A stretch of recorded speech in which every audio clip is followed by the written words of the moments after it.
जय श्री कृष्ण चैतन्य प्रभु नित्यानंद श्री अद्वैत श्री गदाधर श्रीवत्सादि गौरभक्त वृंद।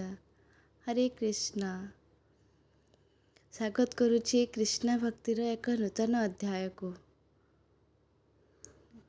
जय श्री कृष्ण चैतन्य प्रभु नित्यानंद श्री अद्वैत श्री गदाधर श्रीवत्सादि गौरभक्त वृंद।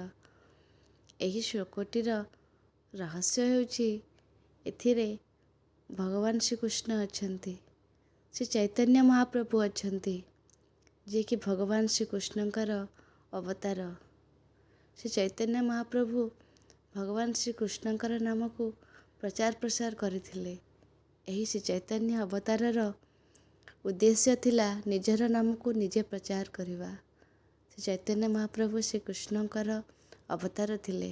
କଳିଯୁଗରେ ସେହି ହରେକୃଷ୍ଣ ହରେ ରାମ ମହାମନ୍ତ୍ରକୁ ପ୍ରଚାର ପ୍ରସାର କରିଥିଲେ। କଳିଯୁଗର ଶ୍ରେଷ୍ଠ ନାମ କ'ଣ ଜାଣିଛନ୍ତି? କେଉଁ ନାମକୁ ଧରିଲେ ଆମେ ଏ କଳିଯୁଗରୁ ମୁକ୍ତି ପାଇବା? ହରେ କୃଷ୍ଣ କୃଷ୍ଣ କୃଷ୍ଣ ହରେ ହରେ, ହରେ ରାମ ରାମ ରାମ ହରେ ହରେ। ଏହି ମନ୍ତ୍ର। ଆମ ପାଖରେ ସମୟ ନାହିଁ ତ ଠିକ୍ ଅଛି। ଆଜିକାଲିର କର୍ତ୍ତବ୍ୟବହୁଳ ଜୀବନରେ ଆମେ ବାନ୍ଧି ହୋଇଯାଇଛେ ତ କିଛି ଅସୁବିଧା ନାହିଁ। ଆମେ ଗୋଟେ ଜାଗାରେ ବସି ଠାକୁର ଘରେ ବସି ଏହି ହରେକୃଷ୍ଣ ମହାମନ୍ତ୍ରକୁ 108 ଥର ଜପି ପାରୁନେ? କିଛି ଅସୁବିଧା ନାହିଁ ଆଜ୍ଞା।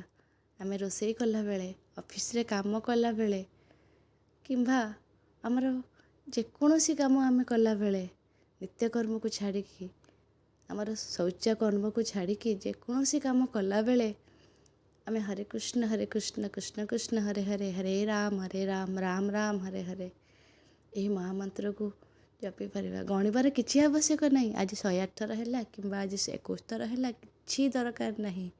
ଗଣିବା ଲୋକ ଜଣେ, ସେ ହିଁ ଦେଖୁଛନ୍ତି, ସେ ହିଁ ଜାଣୁଛନ୍ତି ଆମେ କେତେ ଥର ଜପୁଛେ, କେତେ ଥର କହୁଛେ ମହାମନ୍ତ୍ରକୁ ମନେ ମନେ, କେତେ ଥର ନାମ ନେଉଛେ। ତାଙ୍କ ଉପରେ ଛାଡ଼ି ଦିଅନ୍ତୁ, ଆମେ ହିଁ ନାମ ନେଇ ଚାଲିବା। ବସିଲା ବେଳେ, କାମ କଲାବେଳେ, ରୋଷେଇ କଲାବେଳେ, ଅଫିସରେ କାମ କଲାବେଳେ, ଯେକୌଣସି କାମ କଲାବେଳେ ଆମେ ମନେ ମନେ ଏହି ନାମ ନେଇ ଚାଲିବା। ଗଣିବା କାମ ହେଉଛି ଭଗବାନଙ୍କର। ଦରକାର ନାହିଁ ଯେ ଆମେ ଗୋଟେ ଜାଗାରେ ବସିକି ମାଳା ଧରିକି 108 ଥର ମାଳା କରିବା। ଆମ ପାଖରେ ସେତିକି ସମୟ ହେଉନାହିଁ କର୍ତ୍ତବ୍ୟବହୁଳ ଜୀବନରେ। କିଛି ଦରକାର ନାହିଁ। ଯେତେବେଳେ ଚାହିଁବା, ଯେଉଁଠି ଚାହିଁବା ଭଗବାନଙ୍କୁ ଆମେ ଡାକିପାରିବା, ଭଗବାନଙ୍କ ନାମ ନେଇପାରିବା। ଭଗବାନଙ୍କ ନାମ ନେବା ପାଇଁ ସେମିତି କିଛି ନିର୍ଦ୍ଦିଷ୍ଟ ସମୟ ନାହିଁ ଆଜ୍ଞା। 24 ଘଣ୍ଟା ଭିତରୁ ଆମକୁ 5 ମିନିଟ୍ ନିଶ୍ଚିତ ଭାବରେ ମିଳିବ ଭଗବାନଙ୍କ ନାମ ନେବା ପାଇଁ।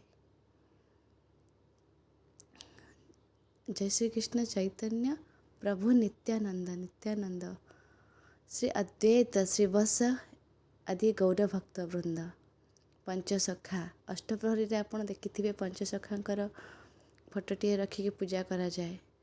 ଶ୍ରୀ ଚୈତନ୍ୟ ମହାପ୍ରଭୁ, ଭଗବାନ ଶ୍ରୀ ନିତ୍ୟାନନ୍ଦ, ଗୌରାଙ୍ଗ ନିତାଇ, ଶ୍ରୀ ଅଦ୍ୱୈତ, ଶ୍ରୀବତ୍ସ, ଏମାନେ ସବୁ ପଞ୍ଚସଖା।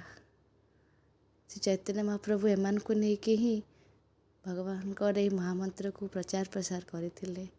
ଏବଂ ଗୌରଭକ୍ତମାନେ, ଗୌଡ଼ିଆ ଭକ୍ତମାନେ, ଏମାନଙ୍କୁ ନେଇକି ହିଁ ଏ ଶ୍ଲୋକଟି ତିଆରି ହେଇଛି। ଏହି ଶ୍ଲୋକ ଉଚ୍ଚାରଣ କଲେ ଆଜ୍ଞା, ଆମେ ଯଦି ମାଳା ଜପ କରିବା କିମ୍ବା ଭଗବତ ଗୀତା ପାଠ କରିବା କି ମହାଭାରତ ହେଉ, ଶ୍ରୀମଦ୍ ଭଗବତ ଗୀତା ହେଉ କିମ୍ବା ଭାଗବତ ହେଉ, ଏସବୁ ପାଠ କରିବା ଆଗରୁ ଏହି ଶ୍ଲୋକଟି ଜପ କଲେ ଆମର ଯେଉଁ ଭୁଲ ତ୍ରୁଟି ଅଛି ତାହା ଭଗବାନ ଶ୍ରୀକୃଷ୍ଣ, ଶ୍ରୀ ଚୈତନ୍ୟ ମହାପ୍ରଭୁ, ନିତ୍ୟାନନ୍ଦ, ଶ୍ରୀବତ୍ସ, ଶ୍ରୀ ଅଦ୍ୱୈତ ଏବଂ ଗୌର ଭକ୍ତମାନେ ଆମକୁ କ୍ଷମା ଦେଇଦେବେ।